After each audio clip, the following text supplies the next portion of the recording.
God, please give me a drummer. So, hey guys, I know it's been a minute. Dude, it's been so busy. It's been insane. I had to actually take a couple days, man, just to regain some balance. Man, I was getting a little amped up, a little just working too much, man. Too much focus on just work, music, social media, booking everything is, just, it got to be a little too much over the past couple of weeks, man. There was 2 weeks of just intense grinding, and old GT had to pull back a little bit, man. I had to take a little break. Not too much, but just finding some time to turn the phone off and set that thing down upside down and just get away from it for a minute.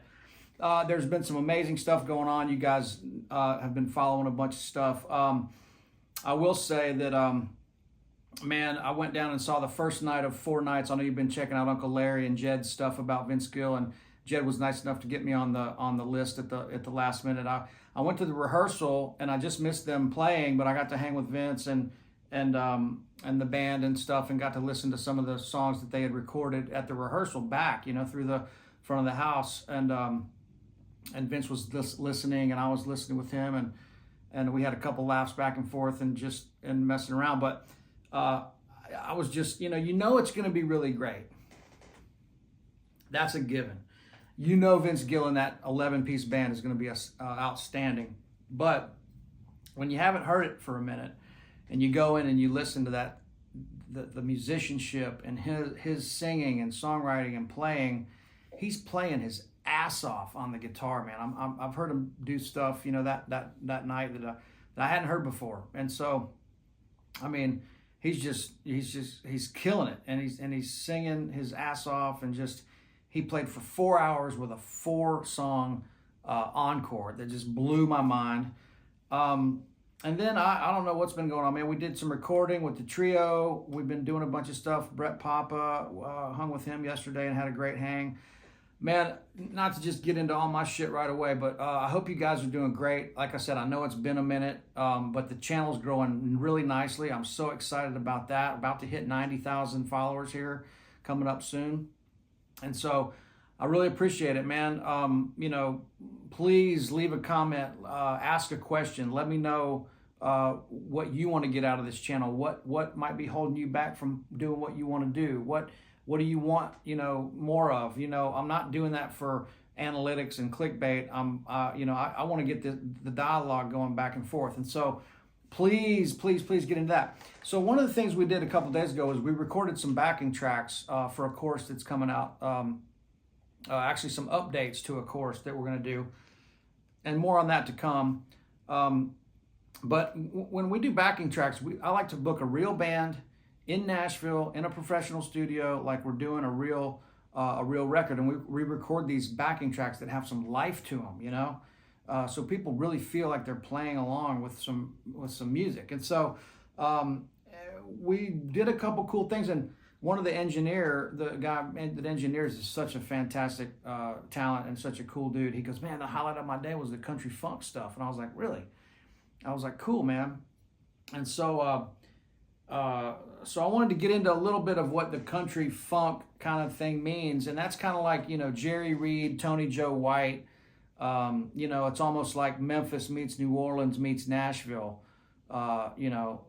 That's kind of the world that we're living in. I mean, the South, man, it's hot. And so it makes you kind of want to go,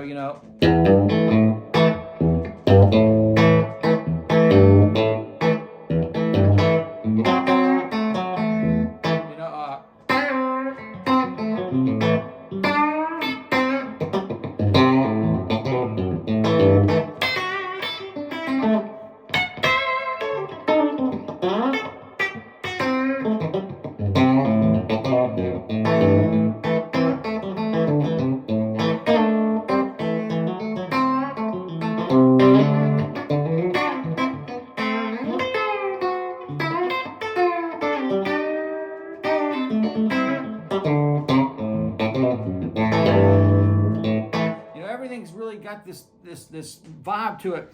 But what it really is it's the attitude of this stuff. It's like really feeling that, like, you know, I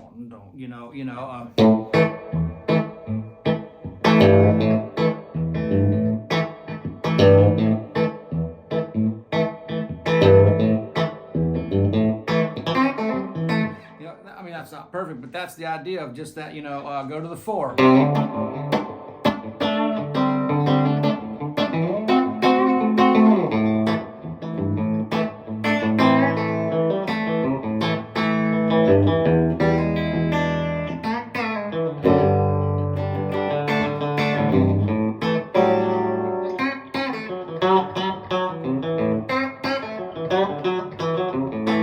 It's kind of that thing. And so that gets back to that old school kind of rock and roll thing where it's kind of, like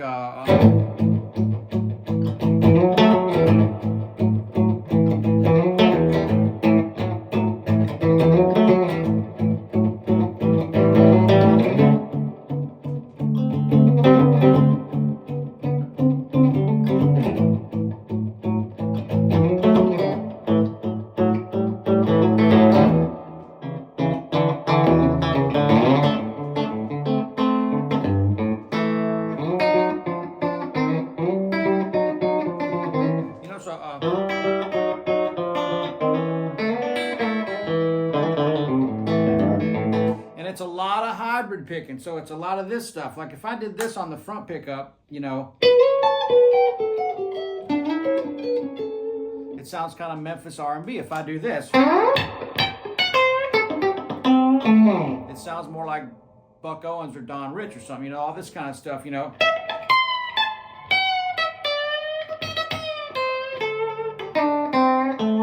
these old kickoffs, like if I'm in E, where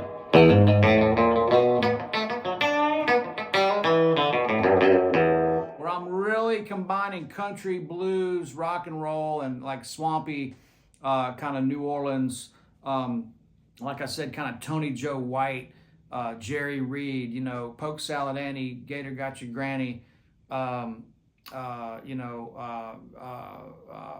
what's the Jerry Reed famous, oh my God, Amos Moses. I mean, come on, doesn't get any funkier country than that. So it's just this attitude of kind of these hiccups where I'm kind of going, I'm almost pinching the strings.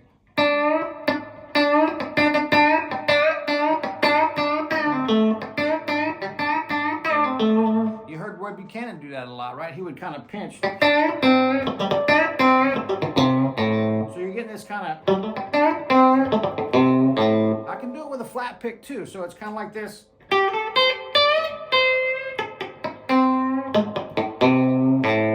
Where you're kind of sloughing over a few of the notes and just getting the percussive. So that's really like, but really,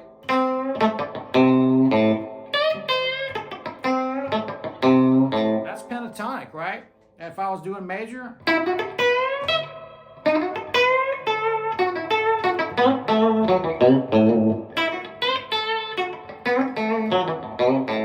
doesn't work as well at the major. You got to get that bluesy stuff in there, man.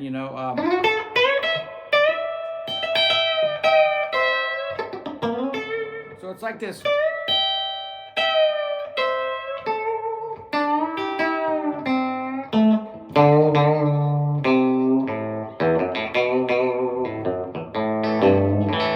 It's really the attitude behind it. So it's playing along with those records, getting the feel of that stuff, and the hybrid picking stuff. So if I'm doing this kind of rhythm stuff, it's about holding this A down, the G and the D string, and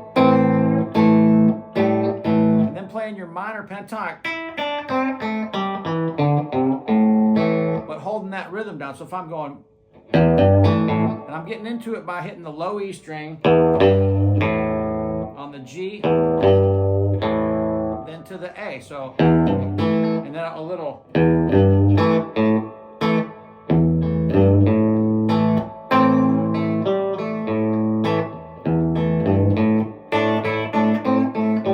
A lot of pinching, like kind of Delta bluesy, right?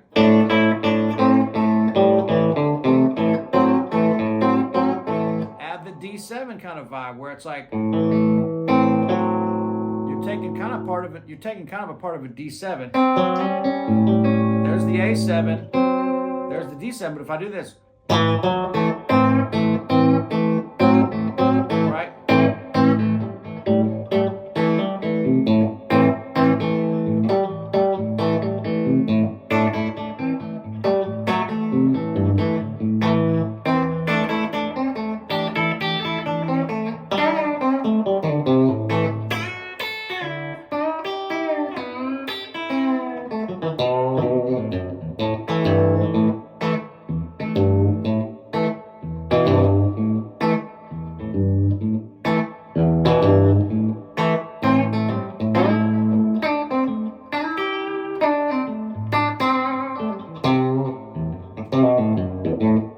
Here's a great one.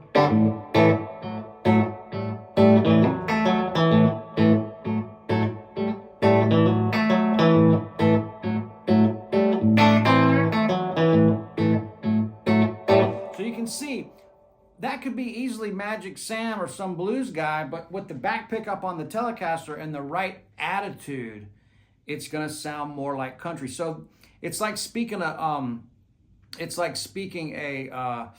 with an accent. Like if I'm playing, it's the same vocabulary, it's the same words, it's the same letters, but it's like talking to somebody from New Orleans versus talking to somebody from Brooklyn.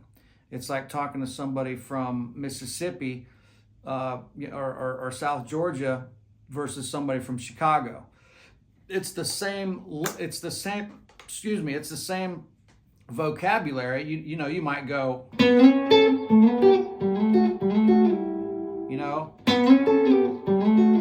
but in country, it's a totally different thing. In blues, you might go, you know, in country, you go,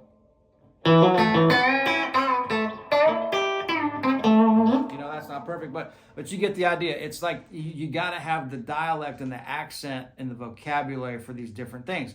There are no blues scales, there are no country scales, there are no rock scales, there are no jazz scales. It's just music, and it's playing over these chords. Don't forget, minor is not a genre. Minor is a chord that you play over in any given song. You know, we got to zoom out and really look at what it means to create music. Hey man, thank you guys so much. I got a little bit of a busy couple weeks coming up. I'm going to try to get a YouTube video to you as soon as I can, on the reg as much as possible. But look, I really appreciate you guys. We got a lot of momentum going with the stuff that I'm working on hard and the stuff that me and Uncle Larry have been doing. Don't forget to mark your calendars. November 18th, 19th, and 20th, New York City, the bitter end. Tickets will go on sale any day now. And I'll do an official announcement when that happens. But don't forget, 18, 19, and 20, bitter end, New York City. The GT Trio, which is me and my pals, Tom Bukovac, Jed Hughes, Nick Goverick, and other special guests. So mark your calendars, spread the word. We got to make this a banger. And so, hey guys, thanks a million. Can't say enough great things and how amazing it was to see all my friends in the Vince Gill band that first night. Tom Bukovac, Jed Hughes, Eddie Dunlap. I'm so proud to be able to say that I'm good friends with everybody on the stage. I'm going to go left to right of who they are.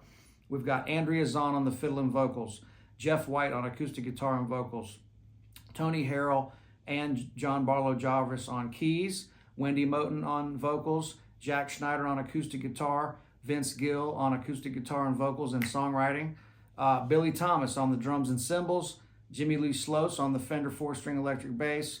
I already said Uncle Larry, Tom Bukovac, and Jed Hughes on the guitar section, and Eddie Dunlop on the steel guitar. All right, guys, Telecasting from East Nashville. We'll see you guys real soon. Thanks for all the support. Check the links below. Do all the good stuff. Hit the tip jug. And I am off to the races here the next couple weeks. I'm feeling good. Man, take a minute to pause often. Put the phone down. I've been doing some meditation, some breathing exercises because I needed to just chill the fuck out. And so we got to remember to just chill out. And let's keep, it's all happening. Everything I wanted to do 5 years ago, I'm doing exactly that and so much more right now. And so we just got to enjoy where we're at in the moment. That's a real thing. So not to get too candles and incense on you, but that's a real thing, man. We got to slow down. Thanks a bunch, guys. See you soon. Love you. Cheers.